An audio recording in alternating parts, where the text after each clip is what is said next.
Pemirsa, kita kembali ke Jurnal Siang. Mantan Menteri SDM Jero Wacik memenuhi panggilan KPK untuk diperiksa sebagai tersangka kasus pemerasan saat menjabat sebagai Menteri ESDM. Untuk mengetahui informasi lengkapnya, kita bergabung bersama reporter Priscila Dauhan dan juru kamera Rangga Samudra. Ya, Priscila, bagaimanakah jalannya pemeriksaan Jero Wacik? Ya, Valerina, setelah tidak memenuhi panggilan KPK berkali-kali, akhirnya mantan Menteri ESDM memenuhi panggilan KPK untuk datang untuk menjalani pemeriksaan sebagai tersangka dalam kasus Kementerian ESDM pada tahun 2011. Jero sendiri datang pada pukul 10.45 waktu Indonesia Barat tadi dan langsung masuk ke dalam gedung KPK untuk segera menjalani pemeriksaan. Dan sebelum masuk pun Jero sempat mengatakan beberapa hal, yakni yang pertama, Jero yakin bahwa dirinya tidak akan ditahan oleh penyidik KPK. Ia pun merasa sudah kooperatif dalam melakukan proses-proses hukum yang telah ditentukan oleh KPK.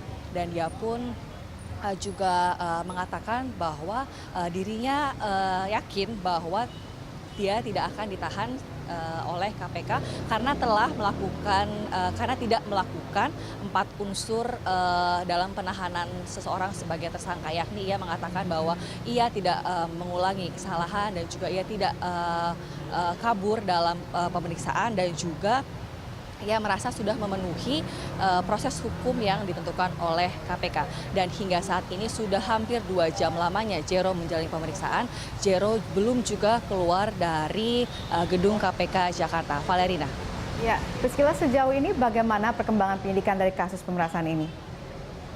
Ya, Valerina, seperti diketahui sebelumnya, Jero yang merupakan mantan Menteri ESDM telah ditetapkan sebagai tersangka oleh KPK beberapa waktu lalu.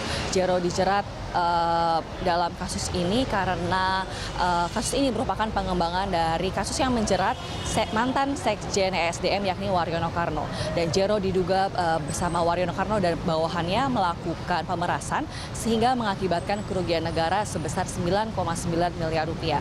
Dan pada beberapa waktu lalu, tepatnya pada 28 April 2015 lalu, Jero sempat mengajukan gugatan pra-peradilan. Namun pada tanggal 28 April tersebut, hakim memutuskan untuk menolak seluruh gugatan pra-peradilan yang pernah diajukan oleh Jero Wacik.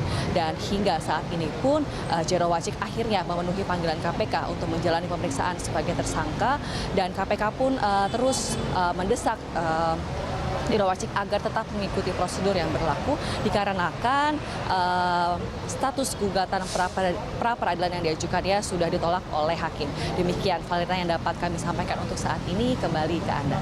Baik, terima kasih Priscila atas laporan Anda.